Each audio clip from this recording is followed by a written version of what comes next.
তো আমাদের তো খেলতে দিত না, খালে বল পড়লে এনে দিতে হবে, আচ্ছা। তাহলে পরে খেলতে দেবে একটুখানি।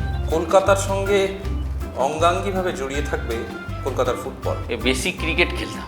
আপনাকে মোহনবাগান স্পট করলো কিভাবে? আমরা ডুরান্ড কাপ খেলছিলাম, আমরা তো মোহনবাগান তো গিয়ে কোয়ার্টার ফাইনাল থেকে খেলে, সেমিফাইনাল মোহনবাগানের সাথে ছিল, তো আমরা মোহনবাগানকে 1 গোলে হারিয়েছিলাম। সেই সময় কে কে ছিলেন মোহনবাগানের সই করার সময়? আমাদের একটা গাড়ি পাঠালো, ওই মারুতি ভ্যান মনে হয়, একটুখানি মারুতি ভ্যানই হবে, হ্যাঁ।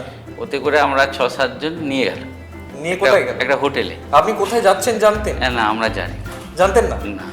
আচ্ছা। তারপরে একটা হোটেলে নিয়ে গেল, গিয়ে দেখলাম টুটুদা, তারপর আমাদের বললো তোমাদের মোহনবাগান খেলতে হবে, আমাদের 8 জন। টাকা পয়সার কথা দেবাশিস দা, যেহেতু আমরা 8 জন, হ্যাঁ।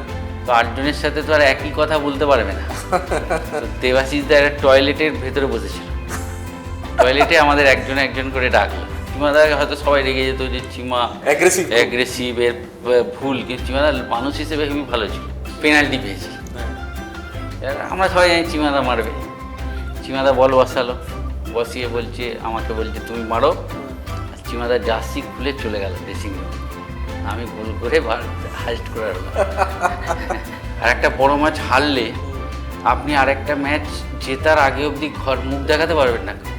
200 গোল করার যে ম্যাচটা, 200 গোল একটা মানে যে কোনো খেলোয়াড়ের কাছে অনেক বড় ব্যাপার। কোথাও কি বাঙালি প্লেয়ারের সংখ্যা কমে যাচ্ছে ভারতীয় ফুটবল?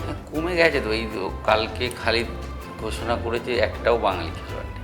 একটা ভালো কোচ লাগবে, যাকে দেখে ভয় পাবে, ভয় পাওয়াটা খুব জরুরি।